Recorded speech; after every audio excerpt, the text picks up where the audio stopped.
আৰক্ষীয়ে এটা সুন্দৰ পদক্ষেপ উলিয়াইছে মানে আৰক্ষীৰ পোছাকযোৰা পিন্ধি থকা সময়ত ৰিল বনাব নোৱাৰিব, সেলফি উঠিব নোৱাৰিব, একেবাৰে নিষিদ্ধ। ইয়াতে এখন ফটো লগাই দিছোঁ, এইখন পঢ়ি চাওক আপোনালোকে।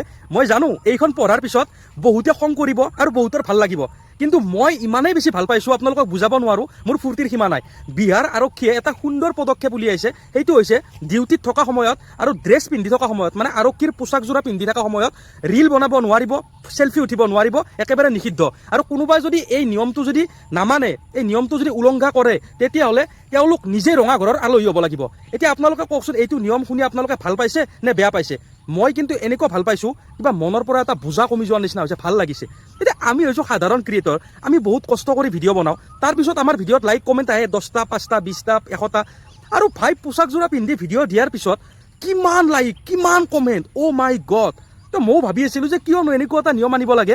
এনে আপুনি ৰিল বনাই, চেলফি উঠে, নহয় চিনেমা বনাই, যি কৰে কৰক, কিন্তু অন ডিউটি যেতিয়া ড্ৰেছযোৰা পিন্ধি থাকিব তেতিয়া যাতে ফটো উঠিব নোৱাৰে, ৰিল বনাব নোৱাৰে, এনেকুৱা এটা নিয়ম আপোনালোকে আমাৰ অসমতো হোৱাটো বিচাৰেনে নে নিবিচাৰে এবাৰ কমেণ্ট কৰি নিশ্চয় জনাব। কিন্তু মোৰ যদি মতামত সুধিব লাগে, মইতো চিধা কওঁ ভাই, একদম মানে পাৰিলে এতিয়াৰ পৰাই এই নিয়মটো আনক। মই আগৰ পৰাও মানে এইটো কথাত কম বুলি ভাবি আছিলোঁ যে ডিউটিৰ সময়ত পোছাকযোৰা পিন্ধা সময়ত ৰিল বনোৱা, ফটো উঠা, সেলফি উঠা, কিবা মানে ঠিক আছে, এখন ফটো উঠিছে কেতিয়াবা, এইটো বাৰু ডাঙৰ কথা নহয়, কিন্তু এইবিলাক ৰিল চিল বনোৱা, কিছুমানেতো একেবাৰে ব্লগেই বনাব বিচাৰে, তো এইবিলাক ভাল নালাগে ন। এটা মানে পোছাকযোৰাৰ এটা বেলেগ ধৰণৰ ৰেচপেক্ট আছে। মই জানো এইটো শুনি কিনে বহুতেই বেয়া পাব, বহুতেই বেয়া পাব, মোকতো একেবাৰে গালি পাৰিব, আৰু স্পেচিয়েলি কোনোবা যদি পুলিচে দেখা পায়, এইটোতো মোক মানে সিহঁতে বহুত খং কৰিব।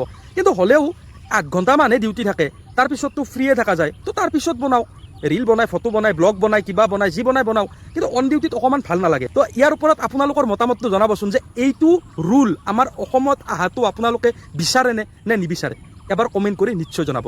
ধন্যবাদ। জয় আই অসম, জয় জুবিন দা।